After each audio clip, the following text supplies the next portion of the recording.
mpanifo ndamase ya no akasegu akasemu num mpanifo media adwanyanta Kropo market yebo wo mu ye bi edwan be mfie aduasa eni history wo atiato mi wura adwom ho no mentena fie eda nyankopon ti mento mi store mu eda na ebe mefa nse bosumi be nsia aseseni ena yesi yebesi Kropo edwan Asempa Sompa FM nti wo mu ebesie no wo Assemblyman ani yehia ka se yebesi dwan ye nyina ye anobaba ye kasa ya ema esi pose yebesi na eba se wo mu besie no wo ka se efa memewode die enka no wo mu si fa wie ani aba memefa ho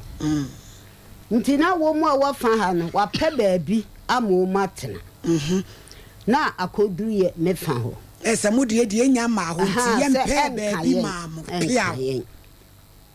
enti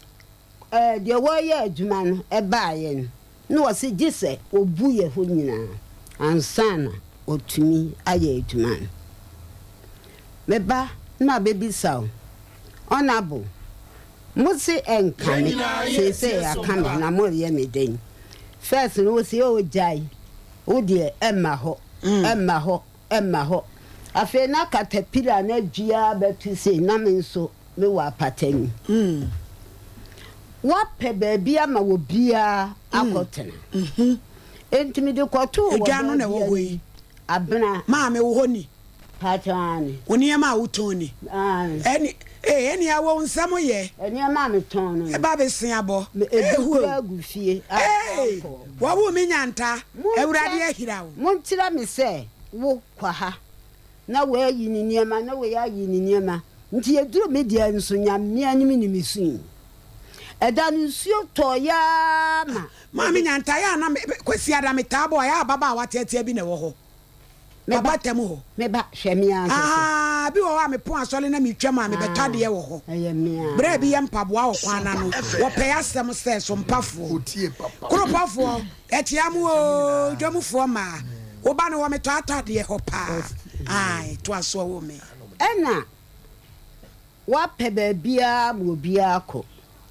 ntimi de koto wo ba bia ni wo be kan nti wabubo ntable nkiti bi wa de emsa masubi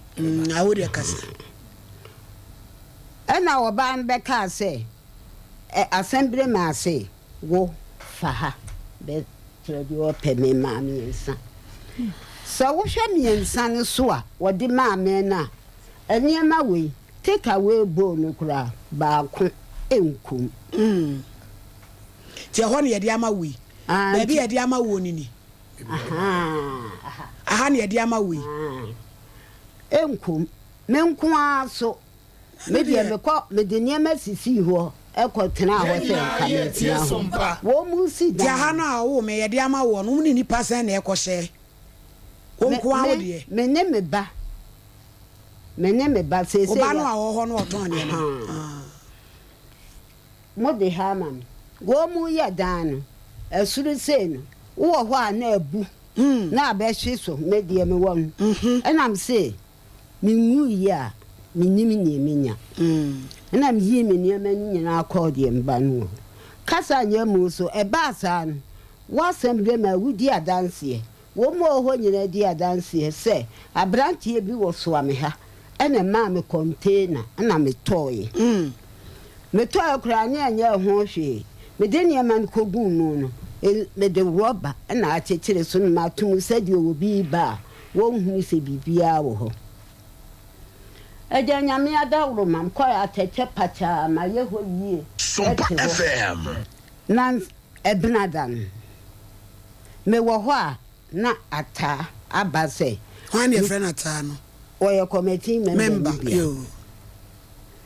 enso ye hu me hu se ekwan wo mu beye eho eye kwam me ka se nye kwemu a na bra me Nyankopon wo na akosere ho e ma ye kotena me di container no abesio enti sa abasa ye be ye kwan no kura nka be frɛ yen sa na ka se e bia sesei ye be ye kwan enti me de mo e kwa ha ana se obia mpe baabi nfa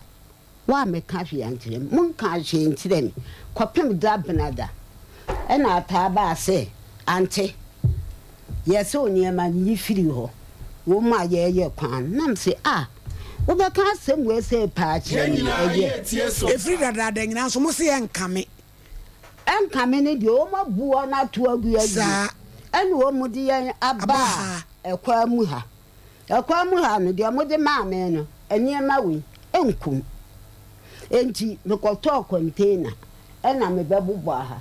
baby a take away boy day ehọ no mu de ma me ho ne de ama wo yo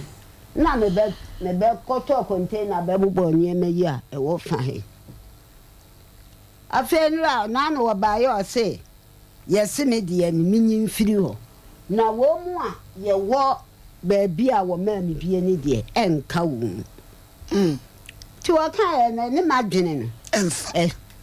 enfa anunti na de bedam efi se wo mu tu mi ha de a na wo se finfini wo ho nyina ye kwan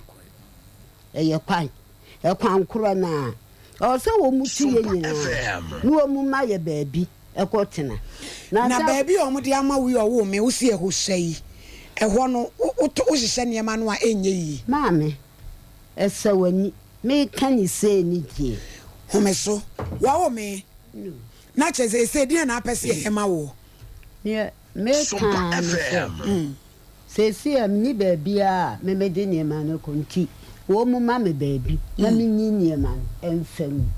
na wo mo maka na wo mu nyina nso afiri ho obia wo ho na de na wo nkwa wo no na yesi eno na nka me pese Assemblyman me dase difo moko ho judge moko en send metie honorable se wo be kasa o GFL so ye ko en obi ani e kasa na on se ho ye kwam bia so omo nyina so wo suru so wo fomo omo wie store na on be yi kwana tum eti omo hyada nya payment ayi se ye de ho ma wo na emu hang ho itomagu concrete kakra ne ho ti wadawro ma se o ka se obeto aso dwala ndi nti adwada bedu no ye ni assemblyman akasa ebetse ho ye fa frefo nu